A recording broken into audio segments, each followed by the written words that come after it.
Jonathan, my friend, how are you? And what a gorgeous backdrop. Where are you? Well, thanks, Liz. I'm in Kai Terry, which is just on the outskirts of the Abel Tasman National Park. And I'm surrounded by beautiful bush and a lot of birds.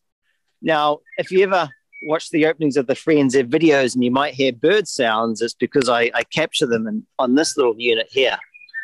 Oh, isn't that gorgeous? That's a stereophonic sound recorder. And I was just doing it right now as you called me. And just talking about equipment, I want to begin with a really positive note. Well, that's a positive note. That's beautiful. Yeah. But we want to thank everybody who contributed the money for us to be able to get you a new camera for the one that the police smashed up at our horror greeting. If you don't know the story, we were just at the airport as two friends to meet other friends, the Patalisio family. We were not there earning money, earning wages, so it wasn't a professional job. We were just there to greet family, friends, and film them on quality footage. And your camera got smashed, and you and I both got smashed up. Let's do a quick update. How are you physically? Doing a lot better. For 2 weeks, I had a lot. I didn't like going to sleep for 2 weeks because my inner rib cage was all bruised up. Yes. And then after I ran into a doctor who I shall not name, and he gave me, but a great doctor, and he gave me some special anti-inflammatories that I took, and it reduced the swelling on my rib cage, and that allowed 2 days for the healing to occur. So it was the inflammation that was just keeping me. I couldn't sleep, and then I had bruised up arms and elbows, but it was my rib cage was pretty painful. Now, how are you, Liz? Yeah, I've been in a lot of pain, and you and I are both quite stoical. We don't complain, and we've always just got on and done the work for New Zealand, for the others, for the good of a country that we love. So, yeah, I would say that in the last week, it's definitely been a lot of pain in my shoulder that I've had to acknowledge. It's not just a fracture in my wrist.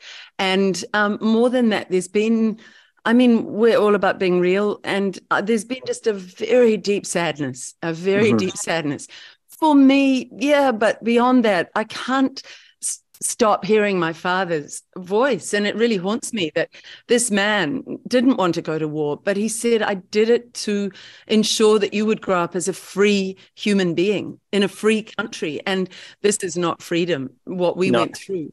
And on that note, I just want to ask for anybody who can come to the Manukau District Court tomorrow at 8:30, we'll be there then. It would be wonderful to have support, and we will have some other things to say outside the court, and obviously some things that need to be clarified inside the court, such as where is the right of us, Jonathan, to have a fair trial versus the right of the people at the airport to privacy? Because what they're saying is they won't release the airport footage, which is crucial evidence of the assault by this policeman. And they're refusing to do it on the basis of there might be privacy compromised from other people at the airport, but those faces can be blurred out. We can do that, can't we? We can blur all the other faces. Yes, and in the courtroom, it's a pretty private place. And they just need to, who's to see it outside the courtroom?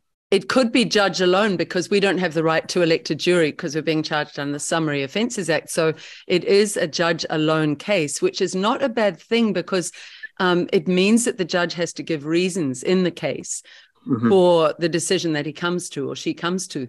So the judge will be answerable to the public in that way. But certainly the footage from the court could be seen by the judge alone, and we need to see it as well for our case and to show that there was evidence of assault.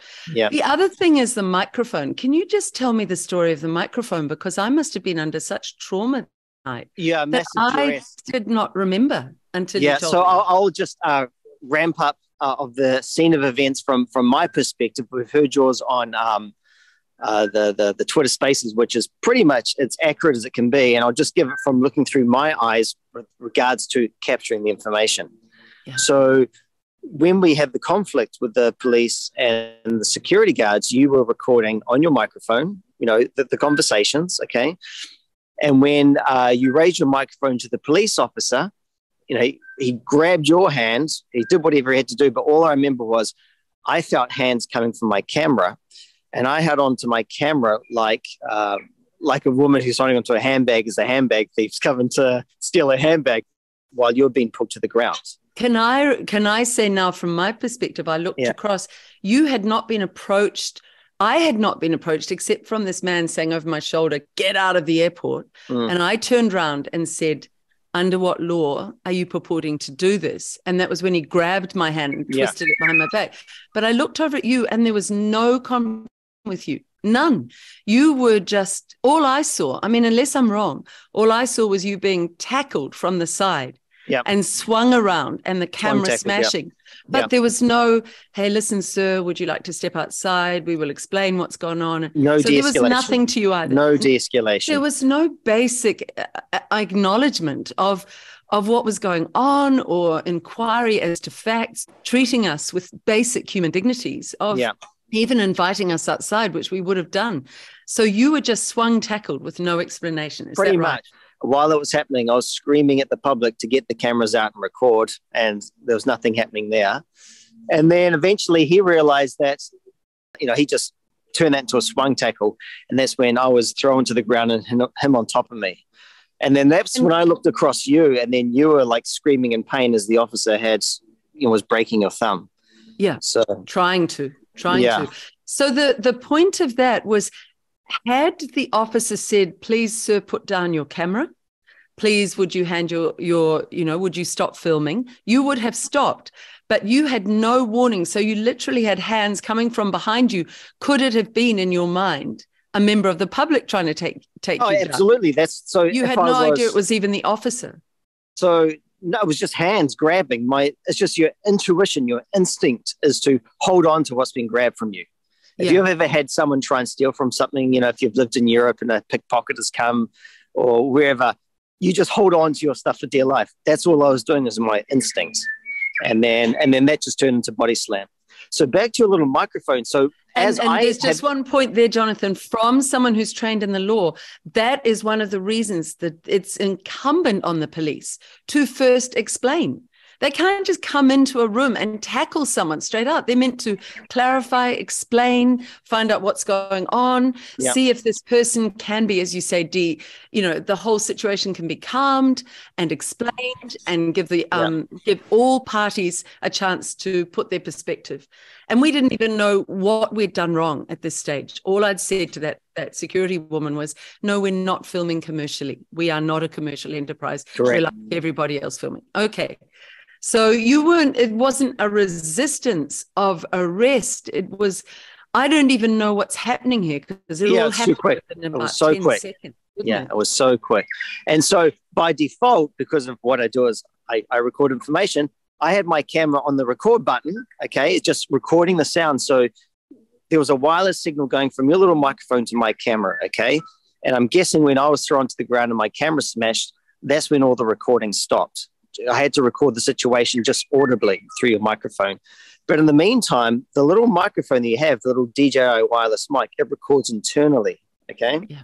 So while I was being dragged off and detained, okay, and and I had lost my camera, you were being detained and having your thumb fractured, but then most likely, because of under duress, as you're being detained, you would have grabbed that microphone like for dear life, holding it in your hand, right?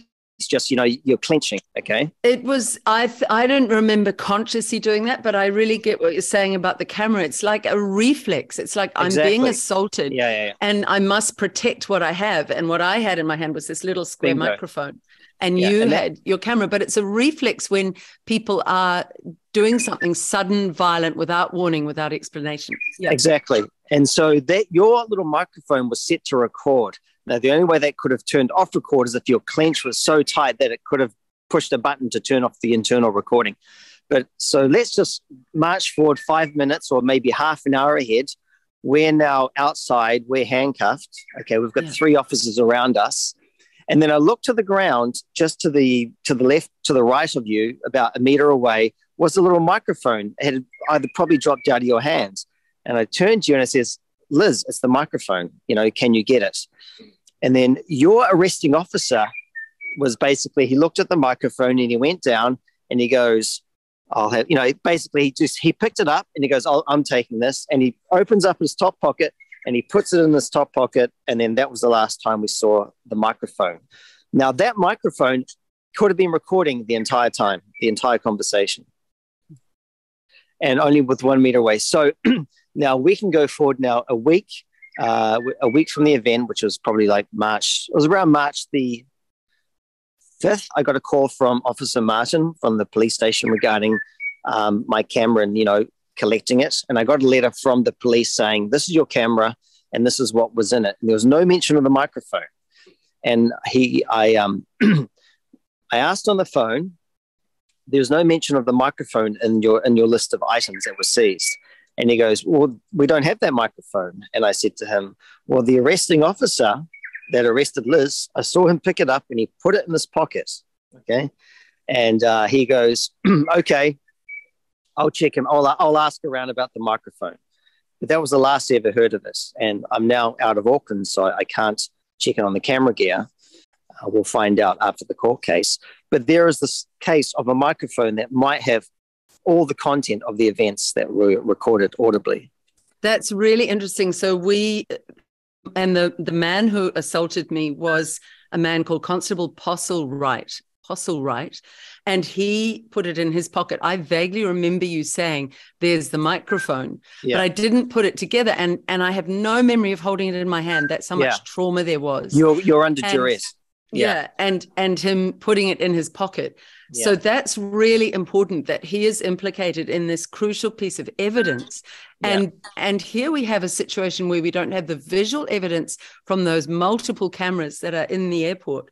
Yeah. And potentially we don't have the audio evidence, but we have to find out tomorrow and make an application for both of those to be produced by the police, because otherwise that would really point to grave injustice, and hiding of evidence is unforgivable to any ethical judge. An ethical judge will not allow that in his courtroom, and especially from a member of the police who are meant to be the most honourable people upholding the proper laws of New Zealand. And many Kiwis are saying about our case, what is going on? Why did they assault you simply for going to film the Tokelauan family who were coming home? Very good question.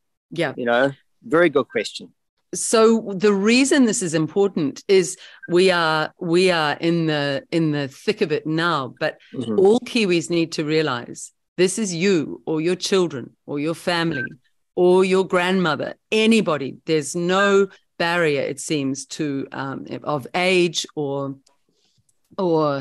vulnerability. Actually, he was so rough with me, as if I were some giant boxer trying to take him on. And I'm a woman who, as I said to him, I could be your mother. And I kept calling him sir to show him. I said to him, do you know why I call you sir? And he just grunted. And I said, because if we don't live in a country where we show each other respect and humanity, then we are lost altogether. And to call a man who had just assaulted me and caused me such pain sir was hard, but there's a dignity to it, Jonathan. Yeah. So tomorrow we do the same. We go in there with our heads high. We have done nothing wrong. We have to find out. I don't even know who was assaulted. I certainly am the one who's ended up with a lot of pain in my arm and a sling for 3 weeks. Yeah. Yeah. And you with your bruised ribs. So what do you think we do tomorrow? There have been a lot of loving messages from Kiwis. You're not amazing. I read all the Counterspin messages in Telegram. It was awesome. Thank you to Counterspin, who have been so loyal. Yeah. And I would remind everybody, they were the first media organization. They were the first ones to get out, and they've taken such a lot of injustice themselves. And I have nothing but admiration for Counterspin. They're endlessly loyal to all of us who need support. And I hope Free NZ is as well. What do you think for tomorrow, Jonathan? We meet there at 8:30. I'll be there at 8:30, all dressed up. I have no idea what to expect, Liz. I've never been. I've looked inside a courtroom before. I've sat inside a case for a couple of hours and watched it, but I have no concept of the judicial system. I've always just avoided it, And a lot of people reached out about taking the common law route, and so thank you to them. I got a lot of messages, and the reality is I'm completely unschooled on common law. And so I understand that, you had a former sort of colleague who was a few years ahead of you reach out and offer your help. So I'd just like to extend my gratitude to him. Yes, so really wonderful man who helped with the Eurawera group as well. Yeah. And he was 2 or 3 years ahead of me at law school, and he's offered to help us, given that we don't have the funds at the moment, because we've been doing all this work and our funds have gone into your camera. So thank you everybody for the funds for the new camera. It'll just get everything running smoothly again, back as we were. Yeah. Thank you. And I will put up our account at the end. I would really ask for any funds to help us at the moment. It's been a really tough time. There were moments in the last 3 weeks, Jonathan, it was dark. I didn't call you because I wanted you just to have a break away from Auckland and everything that's been going on. It's been dark. One questions why one has given everything I have to this. Has this been worth it? Do people realize what we've given? Yep. And there's some idiot, and I don't know, someone Marks, I don't know him, but he's going on saying I'm controlled opposition and Sue is controlled opposition. These people who are supposedly on our side need to stop this sort of ranting, because you don't get physically wounded if you're controlled opposition. Yeah. And we need to stand together, and we need to do this in love. And I think that's where I'll come from tomorrow. I'll meet my dear friend Jonathan, and we'll walk in with our heads high, and we'll carry love into a courthouse that probably needs a lot of love in the darkness. Absolutely. Now, I was driving around the South Island for the last 2 weeks, and I was stopping and I was photographing a lot of the old World War II monuments that every little town has. It's got a World War II and from the Great War, and it had the little soldier at the top with a little hat on. Yeah. And it was just, I would think of you and your father, how you always look to him for your values. And I had the same with my grandfather, Brian Mooney. He flew supply planes in, I think, around the Pacific in World War II. And we have to just remember what these people have done for us, And I guess we're doing the same, but internally the wars in our own country. And everybody in all these countries are sort of doing the same things what we're doing, but just it's all an internal fight, isn't it? And it's the courage. It's the courage to stand up now. That's what our grandfathers wanted of us, because it's not just endless courage from me that's needed, or endless courage from you, Jonathan. We have carried a lot for a lot of people who haven't wanted to be courageous. But unless we are all courageous now, all of us together, where it really makes you shudder to think what horrors could come at me, yet still I will stand. Still, I will reach out with the truth, no matter what the cost. That is courage, not waiting until it's really safe and the terrain is clear of all enemy fire. We have to stand up and call out the enemy now and do that together, brother and sister to brother and sister, shoulder to shoulder. And I'll say that to end, Jonathan, you are for life, my dear brother, my dear brother. Thanks. This is Dr. Renee. You're like a sister, Liz, a little sister. I won't say big sister. I really love you. And the highlight tomorrow will be seeing your lovely face. And whatever else happens, we'll do it with dignity and grace, and above all, telling the truth. And I hope for all New Zealanders, the truth prevails, and that all New Zealanders will support to stop this tyranny. Awesome. Thanks, Jonathan. Any last word from you, my friend? No last words. I'm just going to go back to recording the sound of the birds. That's gorgeous. The tui can be the last word. Thanks, my friend. Thank you. Okay, cheers, Liz. Okay, bye-bye.